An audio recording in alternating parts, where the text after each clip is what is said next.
বাস্তবতা হলো আজকে সাইদি সাহেবের ট্রায়াল করা হলো, তাকে ডেথ পেনাল্টি দেওয়া। আমি বিষয়টা একজন মুক্তিযোদ্ধা হিসেবে খুঁজে দেখবার চেষ্টা করেছি।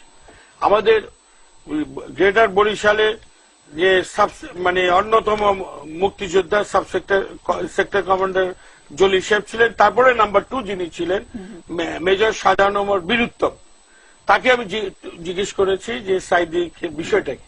তিনি বলেছেন যে আমার সেক্টরে যুদ্ধের 9 মাসের মধ্যে 7 মাসই, কারণ বরিশাল অঞ্চলটা নদী নালা খাল বিলে ঘেরা একটা অঞ্চল, যে 7 মাসে এটা মুক্ত অঞ্চল ছিল।